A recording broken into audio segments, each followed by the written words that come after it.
Good day mga kabali. Ito, meron tayong nagpagawa, nag-walk-in. Bali ang pinagawa niya ito. Welding inverter. Yan ang tatak niya. Bali sabi ng may-ari parang may pumutok daw sa loob. Bali try muna natin saksak. Tingnan natin kung magkakaroon ng power.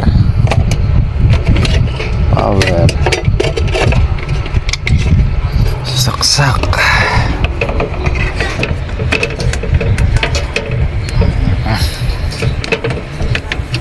Yan. Yan, milaw, nawala. Tingnan natin kung may output. So, may display siya. 300, sakto pa yung display natin. Tingnan natin yung output kung meron. Yan. Yan, wala siyang output. 0-0. Yan ang problema natin. Hanapin natin kung ano yung naging problema sa loob. Bali may power siya, wala naman siyang output. Yan, bali tanggalin ko muna yung yung cover niya.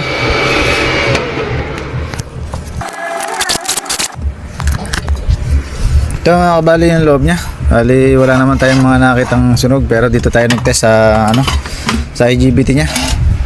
Bali may nakukuha tayong shorted. Bali yan, kaklasin ko muna yung yung mga tornilyo niya. Tanggalin muna natin yung yung dalawang IGBT. Sukatan natin ng ng signal kung mayroon pa. Saka check ko na rin yung IGBT kung buo pa. Yan, balik na lang pagka natanggal ko na. Ito mga kabali, tanggalan natin sa housing niya. Bali dito pa lang nakita na natin kaagad yung IGBT niya, putol na yung pinaka source niya. Yan. Hindi nakikita. Bali turo ko na lang. Ito yung source na to, yung sa IGBT natin. Putol. Yan. Kaya pala umaandar pa rin siya kahit na kahit na may sira na siya. Dahil naputol pala. Dahil ko yan is shorted. Bali patay yung natin, power. Yan, bali tanggalin ko na yung pinaka niya. Pinaka IGBT niya para ma-trouble natin.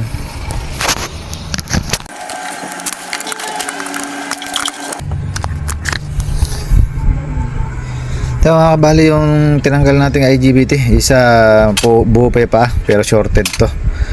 Bali ito yung isa putol na. Sa saksakan ng dumi niya kung natatalsikan ng mga pinag-grinderan to. Pwedeng yun ang pinagmulan yan kaya nasira. Kasi ang dumi niya.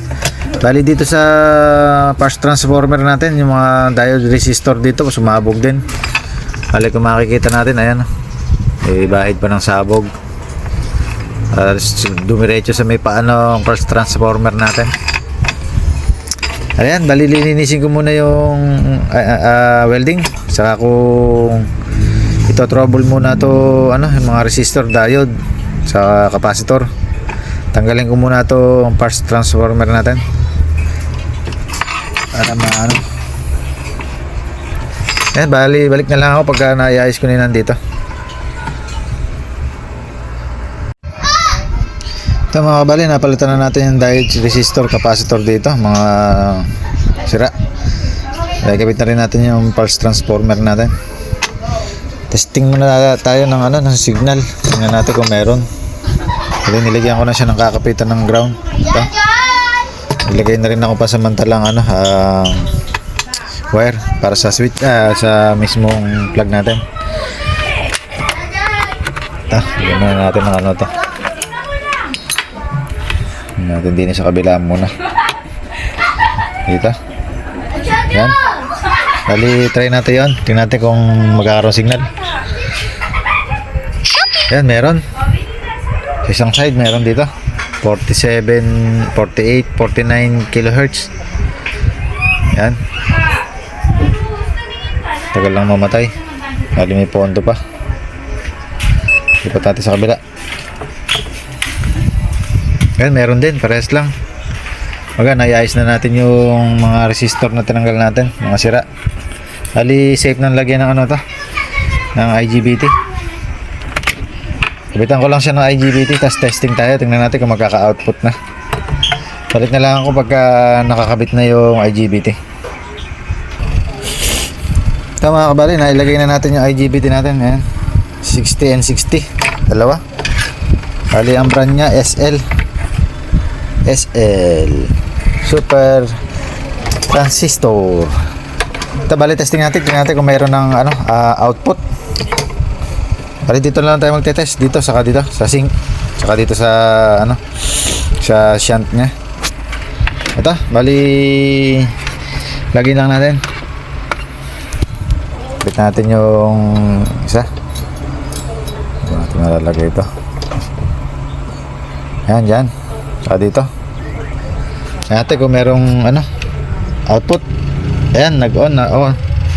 Namatay. Bali, ayan, meron na siya 52 volts. Ayan, testing na natin sa sa kaha. Lagyan natin.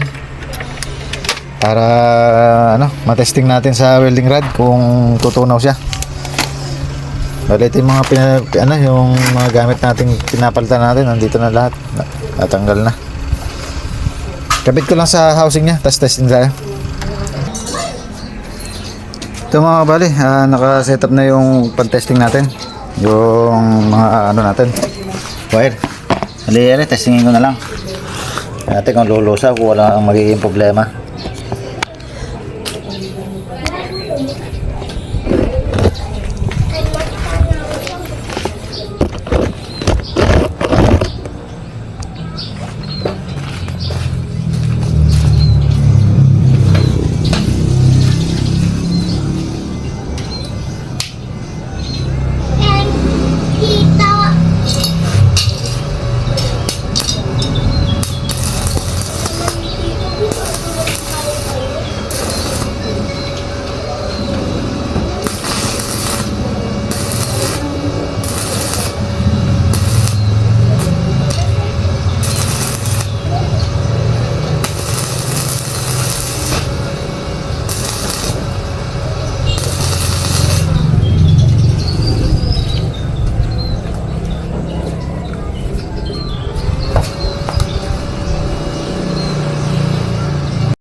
Yan mga kabali, nakaubos naman ng isang welding rod. Bali, hindi naman siya namatay. Kanina namatay siya, bali nag-trip yung aking outlet. Meron tayong outlet dito, yung may fuse na breaker. Yan. Bali, dito sa na to. Sa welding inverter na to, hanggang dito na lang. Okay na.